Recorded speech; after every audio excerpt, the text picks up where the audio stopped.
break in. Sa wakas, mabe-break in na natin. Papaanda na natin, nabuo na natin yung makina na ito. And may nakalimutan pala kami dun sa loob. So shoutout sa mga tropa natin dyan sa comment section. Maraming salamat sa pagre-remind. Nakalimutan yung chain guard. Yung pinakang nandun sa ibabaw ng mga cams natin. Puro na misplace lang kaya hindi ko napansin. Pero salamat sa pagpapaalala. Ngayon, break-in mode. Kasi nakalimutan, oh, diba? Ayan.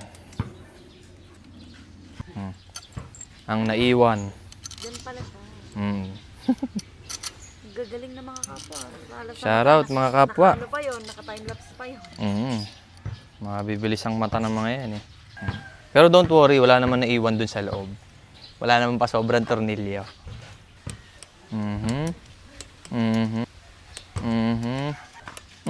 Check natin yung mga counterparts. Ayan. Alright, goods na yan. Alright, kabit lang natin to. Sana sumakto. Gasket, lagay sa loob. Tornilyo. Sa likod. Yung! Sakto, ang tsukigi. Kulay titanium, no? Pitan lang natin ang tamang higpit kasi baka maputol. Tamang higpit lang kasi baka maputol. Ayan. Mamaya na uli ang final higpit.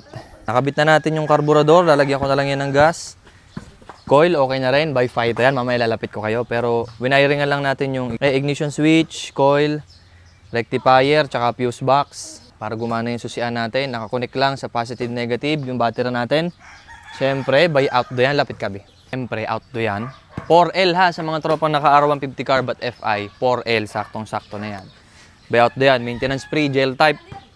Ito yung pinapakarangk din natin kahapon. Pero may charge pa naman siya. Enough lang para pakarangkin to. Then, yung starter natin, hindi pa natin siya winiring. Rekta-rekta lang muna yung starter. Nikit natin yan sa battery. Magkakarangk na yan. Andarin natin. Gasan lang natin tong ating mahiwagang lalagyan ng gasolina. Konting gas lang. Paikutin lang ng konti yung langis. Warm up ng konti. Tapos papalitan na natin yung langis. Agad-agad.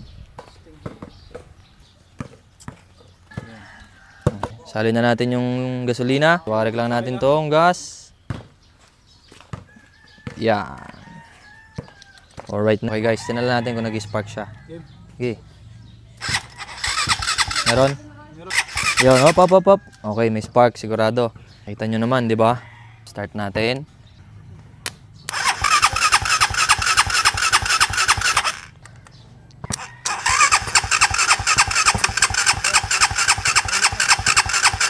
Tumitibok-tibok na.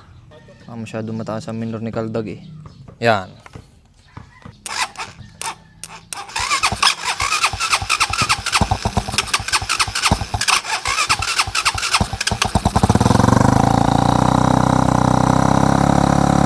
Tasa mo minor. Ako na.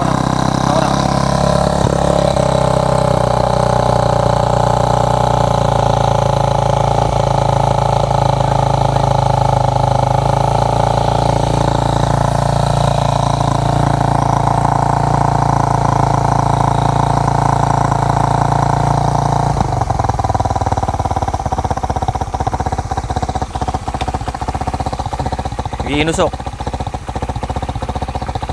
Takpan natin to.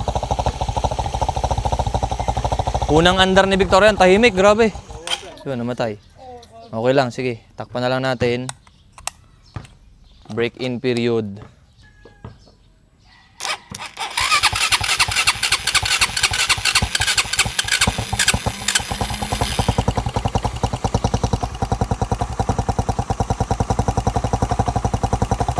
Break-in lang yan. Pinapaikot lang natin yung langis, tapos maya-maya, papatayin na rin natin kasi marumi yung mga langis na makukuha niyan. Sobrang tahimik, oh. Ayun, dito pala yung mic. Tahimik, guys. Takpan ko lang to. Ayan. Sobrang tahimik niya, oh. Tahimik, no? Tsukigi lang sa kalam. Oh, ayan, guys. Yung tsukigi kasi, papalitan na rin natin yan. Papalitan na rin natin yung tsukigi soon. Stock pipe. Ang ganda ng forma ng tsukigi, no?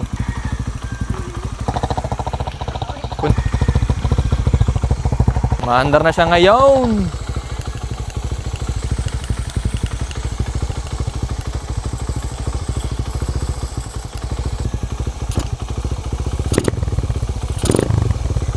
Chukigi, ang ganda ng tunog.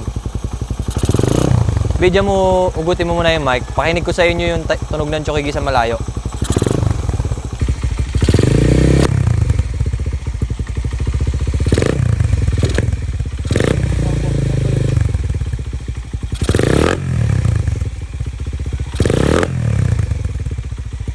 Yan. Pwede nang patakbuhin to. Running na si Victoria. Bomba tayo konti.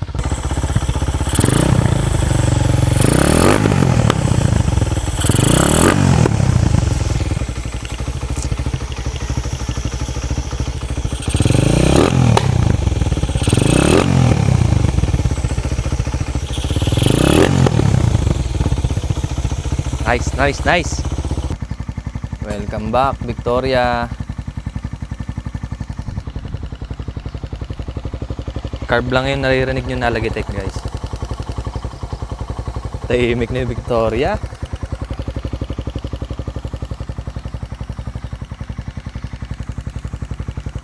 Chukigi Power 5. Haha!